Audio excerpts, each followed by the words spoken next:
1837ರಲ್ಲಿ ನಡೆದ ಸ್ವಾತಂತ್ರ್ಯ ಸಂಗ್ರಾಮದಲ್ಲಿ ಬ್ರಿಟಿಷರ ವಿರುದ್ಧ ಹೋರಾಡಿ ಹುತಾತ್ಮರಾದ ಸಮರವೀರ ಕೇದಂಬಾಡಿ ರಾಮಯ್ಯಗೌಡರ ಕಂಚಿನ ಪ್ರತಿಮೆಯ ಭೂಮಿ ಪೂಜಾ ಕಾರ್ಯಕ್ರಮ ಮತ್ತು ಸಂಸ್ಮರಣಾ ದಿನವನ್ನು ಮಂಗಳೂರಿನ ಬಾವುಟಗುಡ್ಡೆ ಟಾಗೋರ್ ಉದ್ಯಾನವನದಲ್ಲಿ ಆಚರಿಸಲಾಯಿತು. ಸಮರವೀರ ಕೇದಂಬಾಡಿ ರಾಮಯ್ಯಗೌಡರ ಕಂಚಿನ ಪ್ರತಿಮೆಯ ಭೂಮಿ ಪೂಜೆ ಹಾಗೂ ಸಭಾ ಕಾರ್ಯಕ್ರಮವು ಮಂಗಳೂರಿನ ಬಾವುಟಗುಡ್ಡೆಯ ಟಾಗೋರ್ ಉದ್ಯಾನವನದಲ್ಲಿ ಜರುಗಿತು.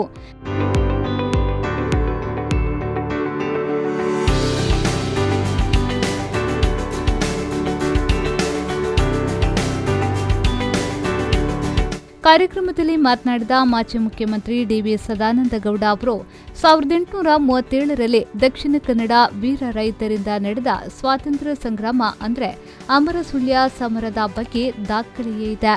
ಈ ಸ್ವಾತಂತ್ರ್ಯ ವೀರನ ನೆನಪಿನಲ್ಲಿ 75ನೇ ಸ್ವಾತಂತ್ರ್ಯದ ಅಮೃತ ಮಹೋತ್ಸವ ಸಡಗರದಲ್ಲಿ ಕೇದಂಬಾಡಿ ರಾಮಯ್ಯಗೌಡರ ಸ್ಮಾರಕ ನಿರ್ಮಿಸಲಾಗುತ್ತಿದೆ. ಕನ್ನಡ ಮತ್ತು ಸಂಸ್ಕೃತಿ ಇಲಾಖೆಯು 10 ಲಕ್ಷ ರೂಪಾಯಿ ಹಾಗೂ ಮಹಾನಗರ ಪಾಲಿಕೆ 30 ಲಕ್ಷ ರೂಪಾಯಿ ಅನುದಾನದಲ್ಲಿ ಇಲ್ಲಿನ ಬಾವುಟಗುಡ್ಡೆಯಲ್ಲಿ ಅತ್ಯಂತ ಎತ್ತರ ಸ್ಥಳದಲ್ಲಿ ಈ ಸ್ಮಾರಕ ನಿರ್ಮಾಣಗೊಳ್ಳಲಿದೆ. ಪ್ರವಾಸಿಗರಿಗೆ ಹಾಗೂ ಅಧ್ಯಯನಶೀಲರಿಗೆ ಇದು ಸಹಕಾರಿಯಾಗಲಿದೆ ಎಂದು ಹೇಳಿದರು. ದೇಶದ ಚರಿತ್ರೆಯಲ್ಲಿ ಸ್ವಾತಂತ್ರ್ಯ ಸಂಗ್ರಾಮ ಪ್ರಾರಂಭ ಆದ 1857ರಲ್ಲಿ ಸಿಪಾಯಿ ದಂಗೆಯ ಮೂಲಕ ಅಂತ ಹೇಳುವಂಥದ್ದು ಚರಿತ್ರೆಯಲ್ಲಿ ಇರುವಂಥದ್ದು. ಆದರೆ ಅಕ್ಷರಶಃ ಬ್ರಿಟಿಷರ ವಿರುದ್ಧ ಹೋರಾಟ, ಪೋರ್ಚುಗೀಸು ಮತ್ತು ಇತರರ ವಿರುದ್ಧ ಹೋರಾಟದ ಪ್ರತ್ಯೇಕ ಬ್ರಿಟಿಷರ ವಿರುದ್ಧ ಹೋರಾಟ ಅದು ಪ್ರಾರಂಭ ಆದ್ದು ಸಿಪಾಯಿ ದಂಗೆ ಇವತ್ತಿನ ಚರಿತ್ರೆಯ ಆ 1857ರ ಬದಲಿಗೆ 1837 ಅಂತ ಹೇಳುವಂಥ ದಾಖಲಿಸುವಂಥ ಇಡೀ ದೇಶದ ಚರಿತ್ರೆಯಲ್ಲಿ ಒಂದು ಹೊಸ ಅಧ್ಯಾಯ ಪ್ರಾರಂಭ ಮಾಡುವಂಥ ಕಾರ್ಯಕ್ರಮ ಇದೆ. ಚರಿತ್ರೆಗಳಲ್ಲಿ ಸಾಕಷ್ಟು ಸಂಗತಿಗಳು ಇಲ್ಲದಿರುವಂಥದ್ದು ನಾವು ಗಮನಿಸಿದ್ದೇವೆ. ಇತ್ತೀಚಿನ ದಿನಗಳಲ್ಲಿ ಹಲವಾರು ಸಂಗತಿಗಳು ಚರಿತ್ರೆಯಲ್ಲಿ ದಾಖಲಾಗಿರುವುದಿಲ್ಲ. ಆದರೆ ಅದರ ಮಹತ್ವ, ಅದರ ಹಿನ್ನೆಲೆ ಅದನ್ನು ಅರ್ಥ ಮಾಡಿಕೊಂಡು ಅದನ್ನು ಮತ್ತೆ ನಮ್ಮ ಚರಿತ್ರೆಯಲ್ಲಿ ಜೋಡಣೆ ಮಾಡಬೇಕಾದ್ದು ನಮ್ಮೆಲ್ಲರ ಕರ್ತವ್ಯ. ಸಚಿವ ಎಸ್ ಅಂಗಾರ್ ಅವರು ಮಾತನಾಡಿ 1837ರ ಪ್ರಥಮ ಸ್ವಾತಂತ್ರ್ಯ ಹೋರಾಟ ರೈತರ ಸ್ವಾಭಿಮಾನದ ಸಂಕೇತವಾಗಿದೆ. ಇದು ಸ್ವಾತಂತ್ರ್ಯ ಹೋರಾಟದ ಚರಿತ್ರೆಯಲ್ಲೇ ಉಲ್ಲೇಖವಾಗಿಲ್ಲ.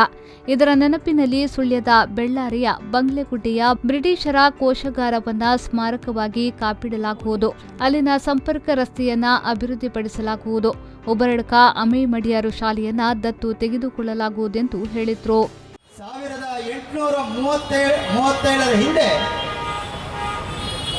ಈ ದೇಶದ ಜನ ಸ್ವಾಭಿಮಾನಕ್ಕೆ ಬೇಕಾಗಿ ಆ ರೀತಿಯ ಏನು ಬ್ರಿಟಿಷರ ಆಡಳಿತ ಇತ್ತು ಅದರ ವಿರುದ್ಧ ಹೇಗೆ ಹೋರಾಟವನ್ನು ಮಾಡಿ ಸ್ವಾಭಿಮಾನಕ್ಕಾಗಿ ಯಾವ ರೀತಿಯ ತ್ಯಾಗವನ್ನು ಮಾಡಿದರು ಅಂತ ಹೇಳಿಕೊಂಡು ನಮ್ಮ ಯಾವ ಚರಿತ್ರೆಯಲ್ಲೂ ಕೂಡ ಉಲ್ಲೇಖ ಆಗಲಿಲ್ಲ. ಇದರಿಂದಾಗಿ ಇಡೀ ನಮ್ಮ ದೇಶದಲ್ಲಿ ವಾಸ್ತವಿಕ ಸತ್ಯಾಂಶವೂ ಕೂಡ ಹೊರಗೆ ಬರದಂಥ ಒಂದು ಪರಿಸ್ಥಿತಿ ಬಂದಿದೆ. ಯಾವಾಗ ವಾಸ್ತವಿಕವಾಗಿರತಕ್ಕಂಥ ಸತ್ಯಾಂಶಗಳು ನಾವು ಜನಗಳಿಗೆ ತಿಳಿಸ್ತೇವೋ ಆಗ ಈ ದೇಶದ ವಾಸ್ತವಿಕ ಸತ್ಯ ಇಡೀ ದೇಶದ ಜನಗಳಿಗೆ ಸಿಗುವಂಥದ್ದು. ಆ ರೀತಿಯ ಒಂದು ವಾಸ್ತವಿಕ ಸತ್ಯಾಂಶಗಳ ಮೂಲಕ ಪ್ರತಿಯೊಬ್ಬ ಮನುಷ್ಯನಿಗೂ ಕೂಡ ಆ ರೀತಿಯ ಪ್ರೇರಣೆ ಸಿಗಲಿಕ್ಕೆ ಸಾಧ್ಯ ಆಗಿರುವಂಥದ್ದು.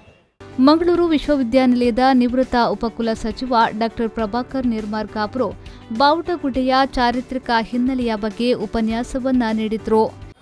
ರವೀಂದ್ರನಾಥ್ ಟಾಗೋರ್ ಅವರು ತಾನು ರಚಿಸಿದ ಮಂಗಳೂರು ಬಗ್ಗೆ ರಚಿಸಿದ ಆ ಕವನವನ್ನು ಓದಿ ಹೇಳಿ ಮಹಾತ್ಮ ಗಾಂಧೀಜಿಯವರು ಕೂಡ ಸಂಭ್ರಮಿಸಿದರಂತೆ.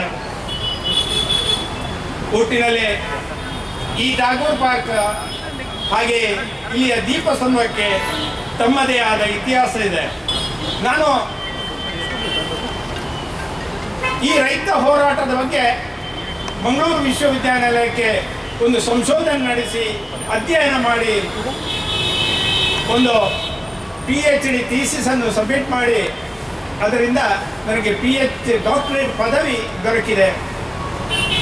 ಇದನ್ನು ನನಗೆ ಪ್ರೇರೇಪಿಸಿದವರು ಅಂದಿನ ಮಂತ್ರಿಗಳಾದ ಬಿ ರಮಣಾಥ್ ರೈ ಅವರು.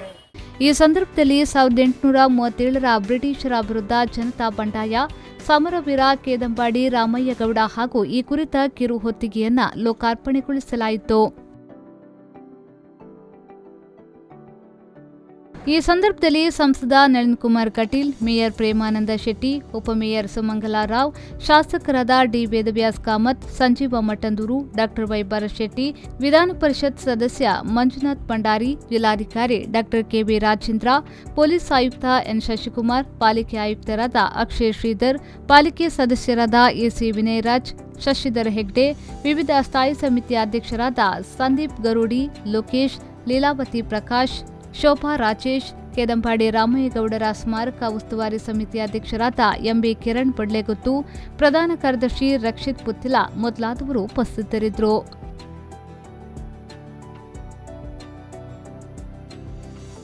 ನಾಗೇಶ್ ಕಾವೂರು, ವಿ4 ನ್ಯೂಸ್, ಮಂಗಳೂರು.